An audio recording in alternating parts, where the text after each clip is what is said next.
Here we are at the Truman Brewery Complex talking to the legendary Marcus Intalex of Solar Recordings. How you doing? We've just dashed over from your London residency at Plastic People. How did you find it? How was the crowd? Well, obviously with what I do and the amount of travelling I do, I never get the chance to play first. Yeah.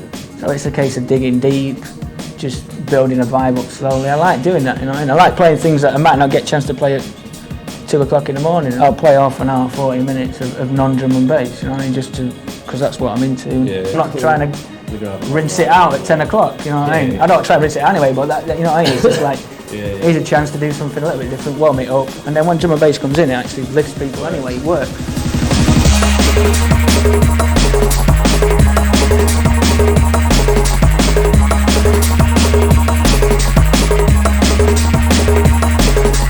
You've got the Manchester parties as well. Yeah, that's once a month. Yeah, that's going really well as well. Yeah. How do you feel the vibe sort of differs from city to city? When we do Manchester, it's just all our friends come down and it just ends up being a bit of a drunken bit of fun with your mates, basically. Then you come to London and it's a similar kind of thing, it's just more industry type people in there. I actually sometimes prefer playing in London when you get a good knowledgeable crowd in there and you just get that specific crowd just there for me and Dominic who know what we're going to do, then it's electric, man, it's really good. Going on to talk about your label, when you started it, what were your creative aims for it? Obviously I've been involved in the music for a long time and like involved at a really low level to start off with, that, working in record shops, buying records, scratching for promos, do reviews for Mixmag, anything just to get the record. So I've kind of seen it grow and I've always been in it from day one. I've had my favourites and I'd known what sold because I've worked in record shops and stuff, and it was just a case of there's 2 or 3 labels, I like the angles, I like the way they're going, and eventually, if I always want to have a record label, eventually if I ever do, then I want to run it like this.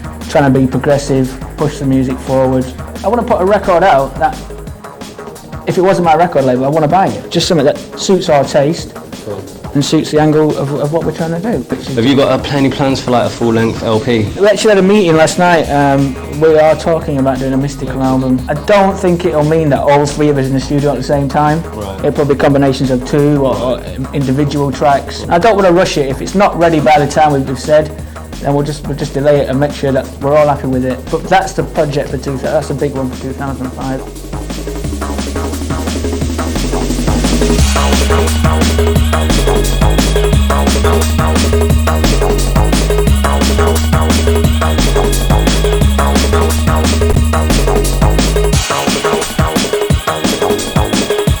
How do you kind of divide your studio duties between you and ST Files? We were together in one place, and now we've kind of moved out because it wasn't really working at that place. In the meantime, I bought myself a G5 and just sat there in my bedroom thinking, if other people can do this, you know, it must be possible. You know, I'm not saying it's easy, it just must be possible. You know, because we both technically know what we're doing, you know what I mean, but I've always left like things like mix downs and stuff to ST Files because he's good at it. You know what I mean? It's like no point me trying to tell him what to do when he knows what he's doing. You know what I mean? But at the same time, I wanted to be confident that I knew what I was doing as well. I kind of fell in love with just using Logic. It takes all the nonsense, all the hard work out of making music. It allows you to be more creative because it's just all there on screen. It's a lot quicker. You got something idea in your head, you can actually get it out pretty quick by doing it individually, just at home in my bedroom, not having to worry about what the other person thinks. Just being able to sit there and mess about. I'm having a great time. You know what I mean? At the same time, we're still doing things together.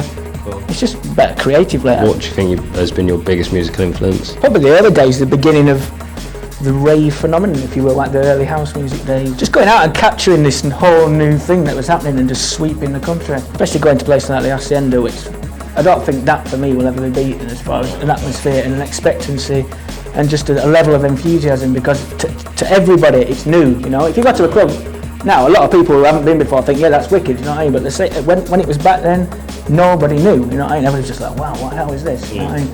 And the DJs there were really good. They just basically played good music quite across the board, mostly house and stuff. But it was just an education. I think that's quite prevalent in your music. The output for Solar is as much rooted in the Hacienda and kind of early Detroit. The whole Detroit thing, that was me, you know what I mean, completely. Derek May, Kevin Saunderson, Juan Atkins, them 3, Carl Craig even. I don't think their music's been better. It just blew me away, basically. That was the beauty of going to places like the Hacienda and stuff. Just like the whole education thing about it, and everybody just grew up on them good tunes, you know what I mean? Nobody used to play any kind of cheesy stuff or whatever. It was just all deep. With Solar, you've got a real definite kind of ID with the packaging and stuff. Is that a conscious decision you took to make it all really kind of presentable? Didn't do it on purpose. Even the name didn't come about on purpose, you know what I mean? It was just like, that looks good. That will sort of stand the test of time. It will sort of say what we're about. So at the same time, we want to make a statement visually as well. Yeah. A lot of drum and bass at the time was all about technology and looking spacey and look, you know what I mean? Yeah. Okay, fine. I just get something more organic. I just want something natural, more organic.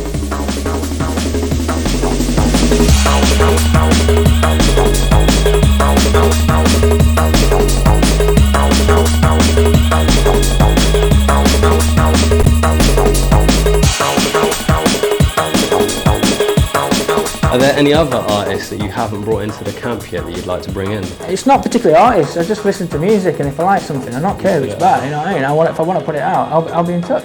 We just signed a thing from D-Bridge, just reminds me of Crust from about 5 years ago. It's dirty, it's just horrible but nice. It's a little bit deeper, a little bit more of an ugly sound. It's good for us and good for the label because we're not just about one thing, we're just about good music, and it fits the bill perfectly. When you're looking at venues in London, how many other sort of possible kind of definite venues did you see before Plastic People?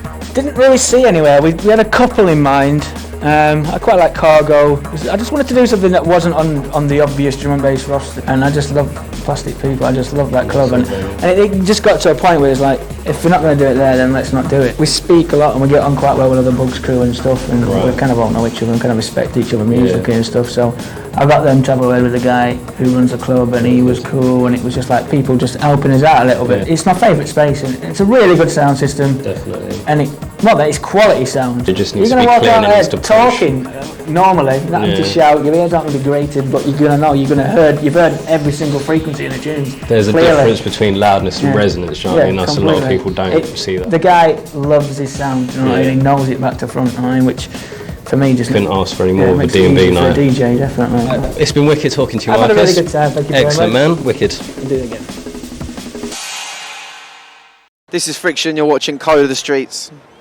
Yeah, this is SBMC. You're in tune to Code of the Streets, urban music culture, all of them things. Watch it.